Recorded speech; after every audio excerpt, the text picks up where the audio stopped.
Jadi perjumpaan yang sederhana bisa mengubah kehidupan seseorang. Orang yang berjumpa dengan Yesus, hidupnya akan berubah dan tidak akan sama lagi. Makanya kamu datang ke sini, jangan cari pengkhotbah, jangan cari WL, jangan cari pemain musik, tapi carilah Tuhan.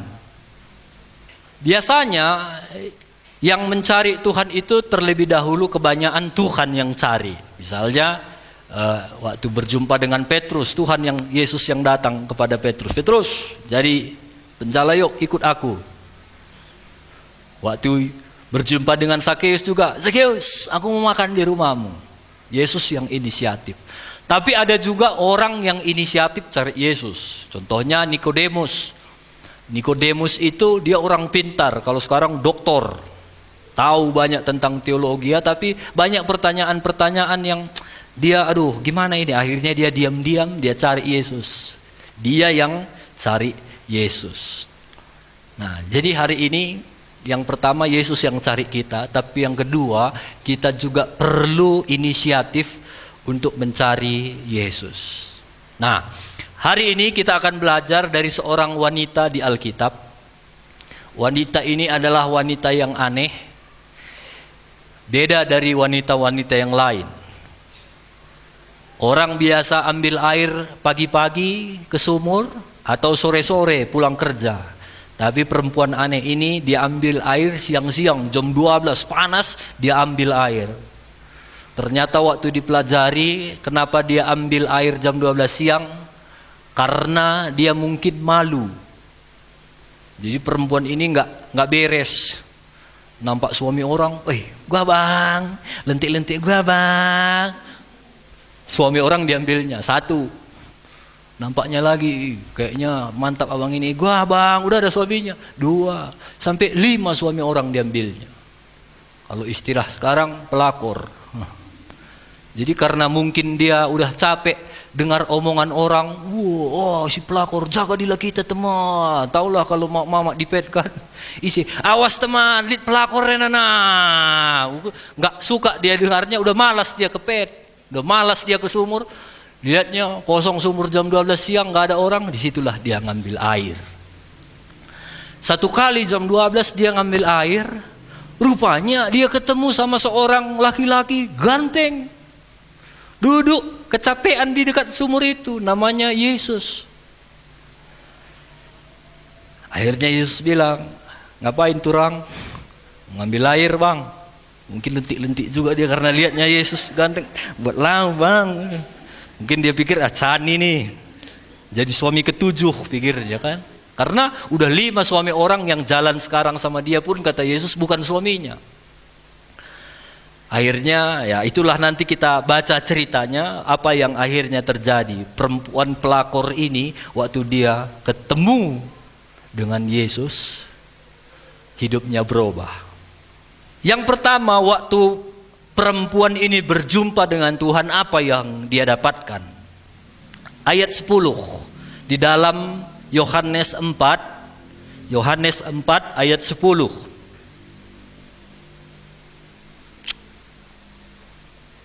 Mereka udah bicara-bicara.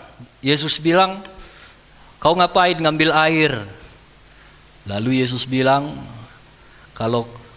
ini ayat 10. Jawab Yesus kepadanya, kalau engkau tahu tentang karunia Allah dan siapakah dia yang berkata kepadamu, berilah aku minum, niscaya, atau kalau niscaya itu artinya pasti saja, tentu saja engkau telah meminta kepadanya dan dia telah memberikan kepadamu air hidup.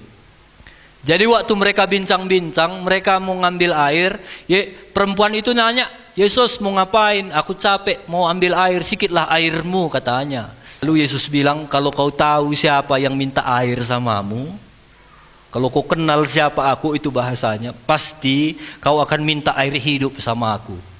Itu kata Yesus. Jadi yang pertama, waktu perempuan ini berjumpa dengan Yesus, yang dia dapatkan adalah air hidup. Mungkin hari-hari ini kita sedang mengalami kekeringan dan kita perlu air hidup itu. Caranya gampang, berjumpa dengan Tuhan. Bilang kiri kanan, berjumpa dengan Tuhan. Kita enak sekarang. Kalau zaman perempuan Samaria ini, kalau kamu ketemu Yesus, harus tahu jadwal Yesus di mana. Harus tahu Yesus KKR di mana hari ini. Yesus KKR di Kutabuluh. Ke Kutabuluh lah kamu. Yesus KKR di Yerusalem. Ke Yerusalem lah kamu kalau mau jumpa Yesus. Tapi sekarang, sejak Yesus mati dan dia tinggalkan dan dia kirim penghibur kepada kita. Kapan saja. Mau di rumah kamu berdoa berjumpa Tuhan, boleh. Gak harus lewat ajudan. Gak harus lewat sekretaris. Kita punya hak sama semua. Bapak, mau di kamar, mau di ladang sambil nyangkul, kamu bisa berjumpa dengan Tuhan.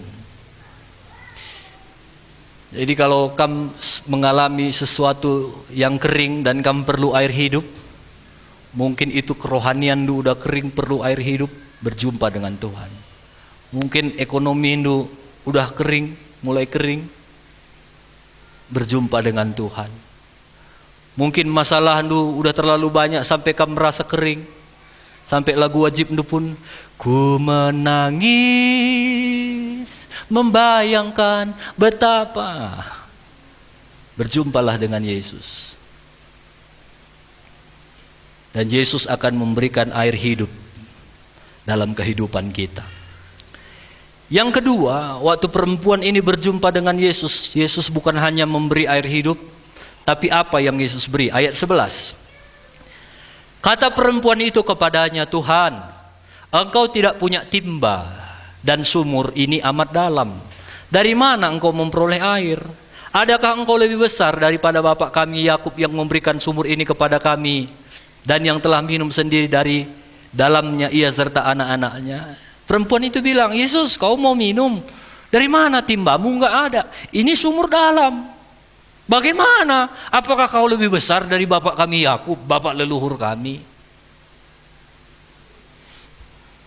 Dia mulai membandingkan Yesus. Yesus bisa apa? Dan ternyata dari cerita ini, Yesus akhirnya menjadi jawaban buat perempuan ini. Dan ternyata jawabannya, Yesus lebih besar dari masalahnya. Yesus lebih dalam dari sumurnya. Dan pertanyaan-pertanyaan wanita itu akhirnya dijawab oleh kebesaran Yesus. Dan akhirnya dia mendapat kebesaran. Mungkin hari ini kita berkata, Tuhan, yang anak-anak muda yang udah tamat sekolah mau lamar kerja, Tuhan, aku udah lamar-lamar belum dapat sampai hari ini. Udah dalam Tuhan. Nah, hari ini kalau kita berjumpa dengan Tuhan, kita akan bertemu dengan kebesaran itu. Kalau kamu mau mengalami hal-hal besar dalam hidupmu, sering-seringlah kamu berjumpa dengan Tuhan. Dengar ini, waktu kamu sering berjumpa dengan Tuhan, hal-hal yang luar biasa, hal-hal yang besar itu akan menjadi biasa dalam kehidupanmu. Sekali lagi, waktu kamu berjumpa sering-sering dengan Tuhan, hal-hal yang luar biasa itu akan menjadi hal biasa dalam hidupmu. Kamu mau jadi orang luar biasa atau jadi orang biasa-biasa? Luar biasa ya. Kalau mau jadi biasa-biasanya kamu, gak usah kamu capek-capek cari Tuhan. Gak usah kamu datang rajin, capek kali kamu datang hari Minggu, rumah aja kamu nonton Ku Menangis. Kalau kamu hanya mau jadi orang biasa-biasa, gak usah capek-capek cari Tuhan. Gua berita du, biasa. Gua sekolah anak tak, biasa. Gimana ekonomi? Biasa. Gua sinuan-sinuan, biasa. Kalau pikriting kita pikriting, biasa. Nggak ada sesuatu yang luar biasa. Makanya kalau kamu mengalami hal-hal yang luar biasa, masing-masing kita jumpai Yesus itu. Jumpai Yesus, nggak perlu. Yesus nggak pernah bilang, kau mau jumpa sama aku, baik-baik kau dulu sama Krispus, dia ajudanku. Nggak kayak gitu. Makin sering kita berjumpa dengan Tuhan, maka hal-hal yang luar biasa akan menjadi biasa dalam kehidupan kita. Amin.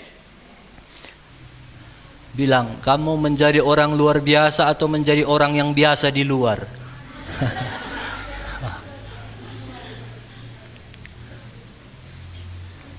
Kalau kita mau dapat ikan yang besar, nggak ada di parit-parit itu. Pergilah ke lautan luas sana, ombaknya pun besar. Kalau kamu mau perkara-perkara luar biasa, biasa dalam hidupmu, biasakanlah cari Tuhan. Saya tadi pagi, waktu mandi, Tuhan kasih pengertian begini. Hidup kita ini sama seperti handphone. Handphone, setelah saya periksa, semahal apapun, merek apapun, paling hebat itu baterainya kalau dipakai full, paling hebat tahan 1,5 hari. Kalau setiap hari kan pagi gini, paling hebat tahan 1,5 hari, mau semahal apapun handphone itu. Dan ini akan berguna kalau dicokkan lagi dengan sumber listrik. Tunggu 1 jam atau 2 jam udah penuh, bisa lagi tahan, kita bikinlah 2 hari. Habis 2 hari, cok lagi, bisa tahan 2 hari lagi. Sama dengan hidup kita ini semua. Kita ini sama seperti handphone. Mungkin ada kamu yang merek Cina, ada merek Xiaomi, ada merek Apple, nggak tahulah, nggak penting mau merek apa kamu. Yang penting kamu bisa dipakai atau enggak.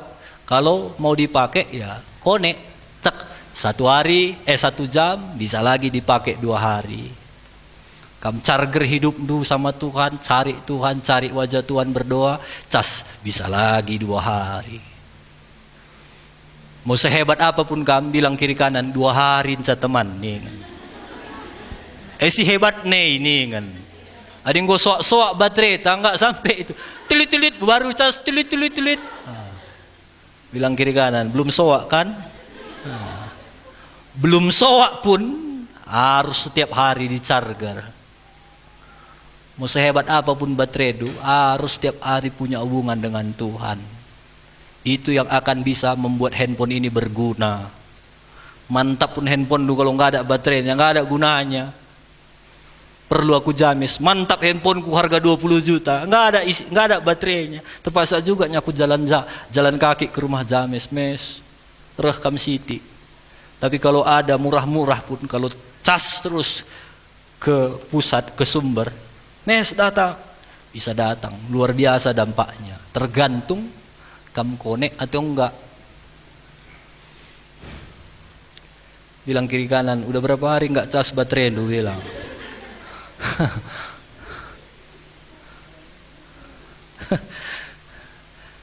Saudara bisa bayangkan kalau kita cas 1 jam bisa tahan 2 hari. Seberapa sering kamu cas, sebegitu sering kita bisa bertahan. Kenapa ada orang sikit aja pun masalahnya langsung ku menangis membayangkan betapa, aku baru semalam belajar lagunya ini, kejamnya. Karena itu tadi nggak connect, nggak nyambung. Banyaknya orang lebih besar masalahnya dari kita, tapi tetap bisa haleluya senyum karena connect, bisa dipakai, kuat. Bilang kiri kanan, connect dengan Tuhan itu akan memberikan kebesaran dalam hidupmu. Hal-hal yang besar, hal-hal yang luar biasa itu akan menjadi hal yang biasa kalau kita sering connect dengan Tuhan. Yang ketiga, apa janji Tuhan kalau kita sering connect, sering bangun hubungan, sering berjumpa dengan Tuhan? Yohanes 4 ayat 13. Jawab Yesus kepadanya, barang siapa minum air ini, ia akan haus lagi. Tetapi barang siapa minum air yang akan kuberikan kepadanya, ia tidak akan haus lagi untuk selama-lamanya. Sebaliknya, air yang akan kuberikan kepadanya akan menjadi mata air di dalam dirinya yang terus-menerus memancar sampai kepada hidup yang kekal. Amin. Saya mau kasih tunjuk satu ilustrasi. Ada orang-orang yang berdoa sama Tuhan, Tuhan berikanlah aku berkat. Doanya pun ya cuma ginilah 200 berapa ya, 240 mili kalau saya nggak salah. Tuhan berikanlah aku 240 mili. Papan-papan pun rumahku nggak apa-apa lah. Nyewa-nyewa pun masih nggak apa-apa lah. Yang penting ada uang sewa. Nah, mintanya 240 mili, nggak salah. Ada juga orang mintanya lebih besar sikit. Ya kalau bisa Tuhan, adalah maunya rumah kami, gak lagi nyewa-nyewa. Ada lagi lah maunya mobil kami. Ya. Tapi ada orang lagi lebih minta, lebih berani, lebih besar lagi. Adapun mobil kami sama rumah kami, maunya ada lagi lah ladang kami, supaya ada nanti kutinggalkan warisan untuk anakku. Tapi ada lagi yang mintanya lebih besar lagi. Tuhan, di villa lah maunya. Kebetulan di depan gereja banyak kali villa kosong itu. Banyak kali rupanya kosong. Aku masuk kemarin naik sepeda ke dalam. Dijual katanya. Lebih tinggi lagi mimpinya. Dan ini semua bisa saja dijawab oleh Tuhan. Ada orang yang sederhana, ada orang yang rekeningnya miliar-miliaran. Aku nonton YouTube itu, si Uya Kuya beli sepatu saja. Berapa harganya ini? 300 juta kan? Beli 4. Beli sepatu 300 juta 4. Nah, mungkin dia udah kayak galon lah itu kan.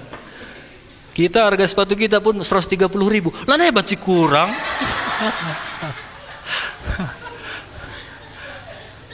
Ini udah 300, nggak kurang lagi. Tawarnya pun nggak, bikin 4. Ada nggak ukurannya?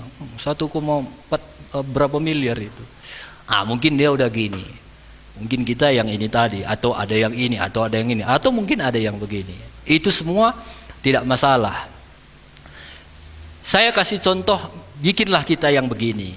Kita kecil, mungkin tabungan kita pun gak sebanyak tabungan orang. Hidup kita pun gak semewah orang. Kita hanya sederhana. Tapi sekali lagi, kalau saya bisa ibaratkan ini adalah Tuhan, Yesus, Sang Sumber itu.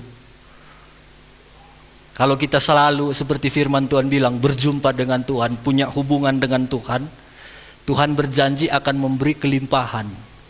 Bukan kaya, kelimpahan. Karena banyak juga orang kaya belum cukup rasanya lalap. Tapi ada juga orang sederhana, cukup rasanya. Bisa juga dia memberi, padahal hidupnya sederhana. Karena Tuhan beri kelimpahan. Contohnya ini saya, kita orang sederhana, itu yang saya bilang tadi, nggak seperti orang mungkin mewahnya, tapi kita hidup sederhana, tapi setiap hari kita connect dengan Tuhan, Sang Sumber air hidup. Kita diisi setiap hari kita diisi, lama-lama kita akan penuh dan melimpah. Nah, limpahan kita itu bisa juga dinikmati oleh orang lain. Ada orang-orang di bawah mungkin ya kayak gitu tadi, makan pun susah, kita makan masih cukup, dan akhirnya bisa memberkati orang lain. Jadi intinya begini, bukan masalah besarnya gelas itu, intinya berapa sering kamu connect sama Tuhan. Nah, jadi kalau kamu ada di sini yang mungkin udah tinggal segini air itu, nah, connect-lah sama Tuhan. Kalau ada orang berdoa begini, Tuhan, jadikan aku berkat.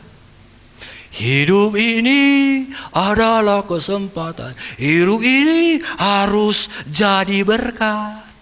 Bagaimana kamu bisa jadi berkat kalau kamu pun masih segini? Gimana kamu bisa bagikan sukacita kalau sukacita Anda pun gak penuh? Yang saya bilang melimpah itu tidak selamanya berbicara uang, bisa berbicara sukacita. Bagaimana kamu bisa menghibur orang, menguatkan orang? Kampe hiburan. Jadi yang terpenting kalau kita mau jadi berkat Bapak Ibu, bangun terus hubungan kita dengan Tuhan. Waktu kamu bangun, kamu diisi dengan air hidup, kamu melimpah. Kalau kamu udah melimpah, semuanya kan bisa bagikan. Sukacita itu kan bisa limpahkan. Berkat itu kalau ada ekonomi itu kan bisa limpahkan. Pasti apa saja. Kalau Tuhan yang melimpahkan, semuanya akan dilimpahkan. Nah, jadi kalau kamu berdoa, aku mau jadi berkat, nah ini, bangun hubungan dulu sama Tuhan. Amin. Jangan lagi nyanyi jadikan aku berkat kalau nggak bangun hubungan sama Tuhan. Makanya selalu saya bilang, bohong kalau ada orang-orang, aku mau jadi berkat buat tanah Karo, buat Indonesia, apalagi besok kemerdekaan. Wow, aku mau jadi berkat, boy. Nggak bisa. Adik kami man sampai tendenga. Gimana kan bisa menyampati orang? Gimana kan bisa jadi berkat buat tanah karo? Buat diri Hindu sendiri kan belum bisa jadi berkat. Makanya aneh. Apalagi orang yang mau jadi berkat, ke gereja pun malas. Apalagi cari Tuhan, berdoa pun malas. Nehi mere kabur jekeje. Bohong. Kamu dulu harus diberkati baru kamu bisa jadi berkat. Makanya ada istilah diberkati untuk memberkati. Kalau kamu cari Tuhan, pribadi lepas pribadi, kamu diisi oleh Tuhan, kamu akan jadi berkat. Kadang-kadang nggak sadar pun kamu bisa jadi berkat. Nggak sadar kamu. Senyum saja kamu diberkati orang, karena udah melimpah. Senyum saja kamu, datang kamu bilang saya, gua berita nak we, diberkati orang karena melimpah. Kalau kosong di dalam, gua berita teman kamu bilang, olah kamu ngeranai nakala. Gua berita ini murah cine. Tapi kalau melimpah nggak usah kita bicara, apalagi kita bicara. Waduh. Saya percaya kita pernah ketemu dengan orang-orang. Hei, gua berita katanya saja, senang kali kita. Itu melimpah. Aku ada dulu hamba-hamba Tuhan sampai sekarang. Kalau kulihat dia, senang kali aku. Belum jumpa nih, kulihat saja dia khotbah. Dalam hati aku mau seperti dia. Aku mau seperti dia. Karena udah melimpah. Bilang kiri kanan, gantang telah si isi teman, dia bilang. Isi hati kita, isi hidup kita semua. Masing-masing kamu punya hubungan yang intim dengan Tuhan.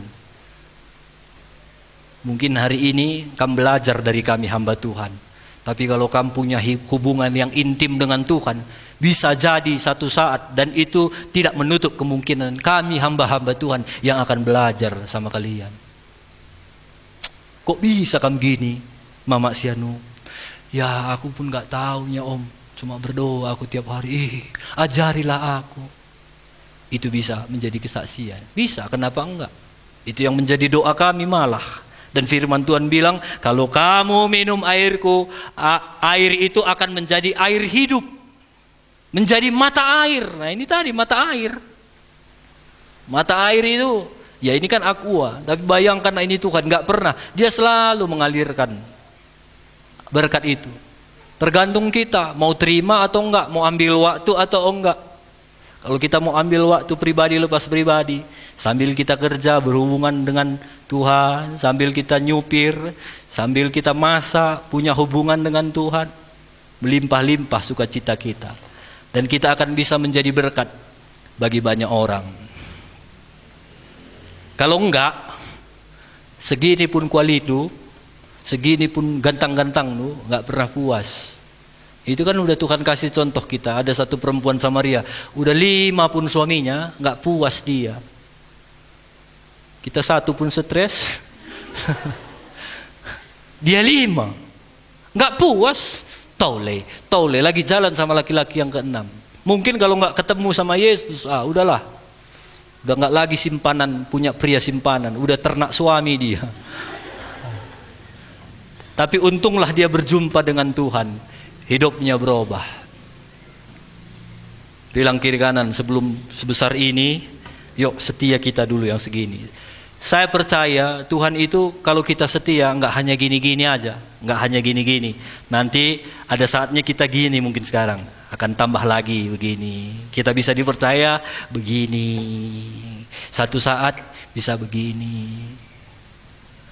Dan nggak nutup kemungkinan satu saat sepatu harga 300-400 juta. Nggak menutup kemungkinan. Amin. Harus gitu. Kalau nanti sepatu 400 juta, khotbah pun saudara-saudara sehat kena gerina. Nggak menutup kemungkinan. Bisa jadi. Yang penting setia dulu dalam hal yang kecil. Saudara ingat saya pernah cerita, kenapa orang Jakarta itu yang hanya kenal saya jumpa di KKR bisa percayakan saya 25 juta. Itu karena dulu hal kecil saya bisa dipercaya. Waktu hitung semua keuangan ada sisanya sekitar 5 juta. Pak, ini sisa 5 juta. Mereka terkejut, apa? Sisa. Kami setiap bulan lakukan KKR di seluruh Indonesia, enggak pernah sisa, kurang selalu katanya. Enggak Pak, ini sisa. Coba cek keuangan kalian, cek udah Pak, udah sisa 5 juta, bisa dipercaya 5 juta. Sampai dia, aduh luar biasa, keluarkan lagi 5 juta katanya sama bendaharanya. Diambil 5 juta, kasihnya 10 juta. Inilah pakai, terserah kalian mau pakai apa. Kita bisa dipercaya 5 juta, dikasihnya lagi 10 juta. Dan waktu dikasih 10 juta masih bisa nggak aku dipercaya? Aku bilang gimana? Kita bagi ribut kita ini. Kita pergunakan lagi untuk KKR. Akhirnya kami buat KKR. Habislah uang itu. Bisa dipercaya 5 juta, dapat 10 juta. Pas corona, Tuhan pakailah aku menjadi saluran berkat-Mu. Dia telepon, aku transfer 25 juta. Bisa dipercaya 5 juta, dapat 10 juta. Dapat lagi 25 juta. 25 juta sampai hari ini aku masih bisa dipercaya. Semua aku sampaikan ke kampung-kampung. Sampai bapak itu bilang, udahlah ambil untukmu 1. Enggak Pak, masih ada yang lebih butuh dari aku. Udahlah ongkos-ongkosmu pun ambillah. Bensin ngantar-ngantar itu jauh-jauh kan ambillah. Iya Pak, nanti kuatur. Sampai sekarang uang bensin pun enggak kuambil. Semua uang yang dikasih, semua aku peruntukkan untuk hamba Tuhan. Aku belajar jadi orang yang bisa dipercaya. Itu yang saya bilang. Kalau kamu setia di sini, naik sini, naik sini, terbalik. Naik sini, naik ke sini. Tapi kalau sepatu yang 500 juta mungkin enggak lah. Maksudnya kalau udah kamu diberkati Tuhan, pasti kamu enggak mau beli sepatu 500 juta. Pasti kamu pikirannya, aku bantu pembangunan GPD Sugihan. Ini contoh. Karena orang yang takut akan Tuhan itu kemauannya pun ya seperti kemauan Tuhan. Mungkin bantu sana, bantu sini. Bilang kiri kanan, kelimpahan. Kelimpahan. Tapi ini tadi, jangan lari dari yang sini tadi. Bangun pribadi kita, maka kita akan mengalami sesuatu hal yang luar biasa dalam kehidupan kita.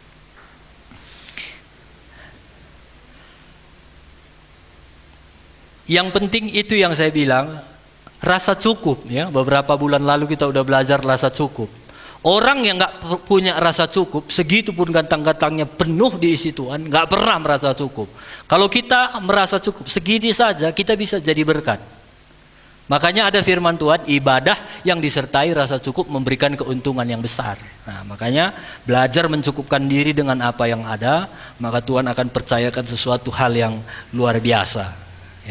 Ya, jadi yang penting bisa kamu dipercaya, dan kalau kita bisa dipercaya setia cari Tuhan setiap hari, maka kita akan jadi berkat. Nah, kalau kita lihat begini kan dahsyat ya. Seberapa sering kita charger hidup kita, sebegitu berdampaknya, sebegitu lamanya kita dipakai Tuhan. Kalau chargernya cuma 5 menit, mungkin pakainya cuma ya setengah jam. Kalau chargernya 10 menit, mungkin cuma bisa pakai ya paling 45 menit. Tapi kalau chargernya 1 jam, bisa pakai 2 hari. Sama dengan hidup kita. Kalau kita chargernya sebentar, cuma sebentar kita bisa dipakai Tuhan. Kalau kita chargernya makin hari makin lama, maka akan makin melimpah kehidupan kita. Bukan hanya untuk kita saja, tapi untuk bisa menjadi berkat bagi banyak orang. Yang terakhir, ayat 15. Kata perempuan itu kepadanya, Tuhan, berikanlah aku air itu supaya aku tidak haus dan tidak usah lagi datang ke sini untuk menimba air.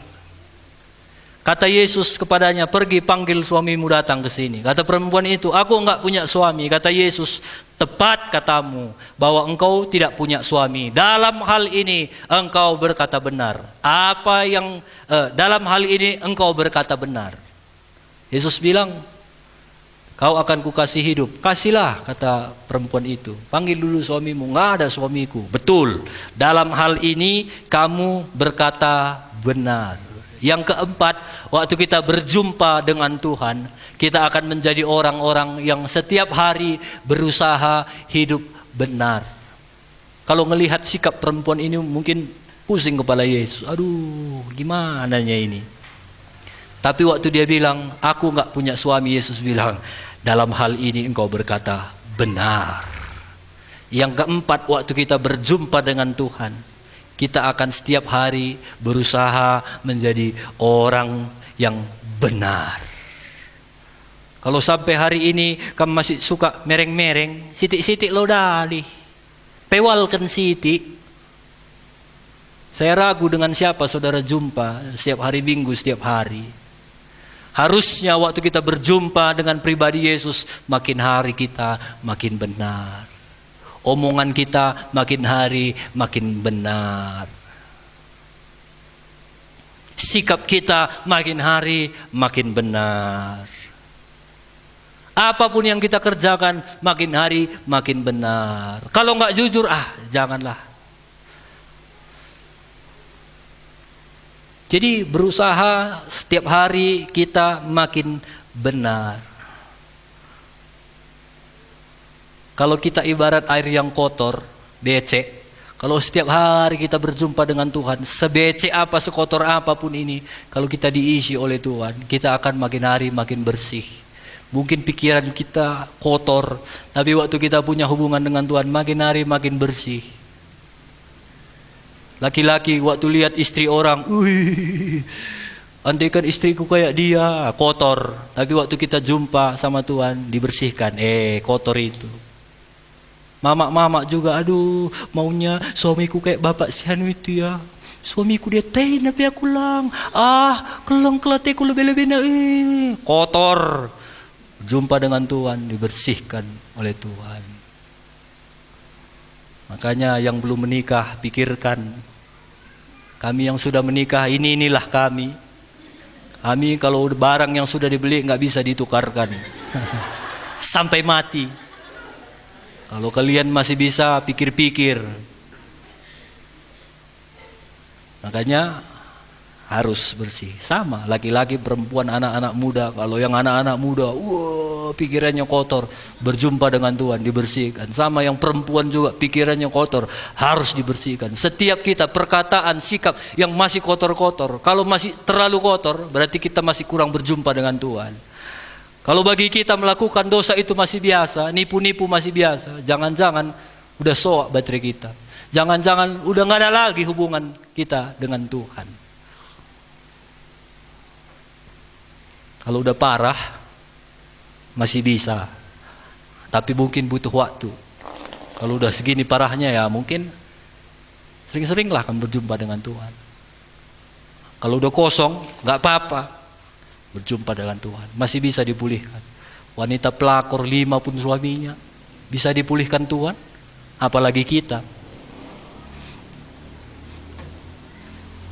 Dan percaya waktu kita dekat dengan Tuhan, makin hari makin bersih, makin hari makin benar, makin hari makin benar, makin hari makin benar. Dan waktu kita benar melimpah, kita bisa jadi berkat bagi banyak orang. Saudara mau jadi berkat? Isi dulu hidup saudara. Bangun hubungan dengan Tuhan. Tanpa saudara sadari, Tuhan akan pakai kita ke depannya untuk bisa menjadi berkat. Ada berkat 4 hari ini janji Tuhan. Sama seperti wanita itu waktu dia berjumpa dengan Tuhan, dia dapat air kehidupan.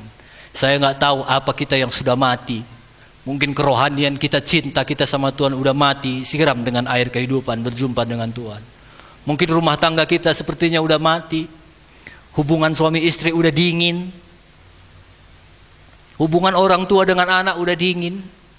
Bangunkan lagi.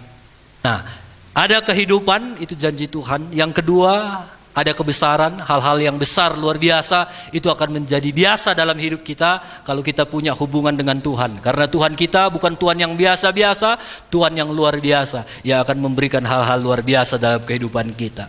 Yang ketiga, kelimpahan. Tuhan akan janji kelimpahan. Ini bukan hanya berbicara uang, saudara akan Tuhan berikan kelimpahan sukacita, damai sejahtera, apa saja yang saudara bisa jadikan hidup saudara bisa menjadi berkat. Yang keempat, kebenaran. Kalau kita berjumpa setiap hari dengan Tuhan, hidup kita harusnya makin hari makin benar. Amin. Dan ini yang paling penting. Iblis tahu ini. Makanya dia suka curi waktu kita. Waktu bangun pagi kita mau berdoa, kari pedasi kujuma, ula kari abu sinabung. sebelum turun cepat. Dia curi waktu kita. Tanpa kita sadar, kita makin hari makin kosong, makin hari makin kosong. Justru hal-hal biasa justru menjadi hal luar biasa bagi kita. Terbalik. Jadi jangan kasih kesempatan sama iblis. Harus selalu punya waktu dengan Tuhan. Apapun kasihnya tawaran, enggak. Aku mau jumpa dengan Tuhan. Waktu kita penuh, sukacita kita akan melimpah. Murah pun barang, puji Tuhan. Kalau udah melimpah, haleluya, pagi pelit kang. Ada amin? Ada enggak ada, amin lah. Inilah firman Tuhan buat kita semua. Kerinduan kami hamba Tuhan, semua kita punya hubungan masing-masing dengan Tuhan. Seperti yang saya bilang, kami juga rindu mau belajar dari hidup kalian. Kesaksian kehidupan kalian itu juga akan jadi contoh buat kami. Karena kita punya Tuhan yang sama. Enggak ada, wah pendeta lebih dekat dengan Tuhan. Enggak ada itu. Pendeta pun, kami pun, kalau kami enggak bangun hubungan sama Tuhan, kosong. Pikiran kami pun kotornya. Perkataan kami pun negatif. Tapi kalau kita sama-sama, hamba Tuhan, pendeta, jemaat, berjumpa dengan Tuhan, kita bisa sama-sama saling belajar. Haleluya. Biar saja saya saja yang nyanyi, saudara berdoa kepada Tuhan. Sungai jiwaku rindu Engkau, Kaulah Tuhan hasrat hatiku, ku rindu menyembah.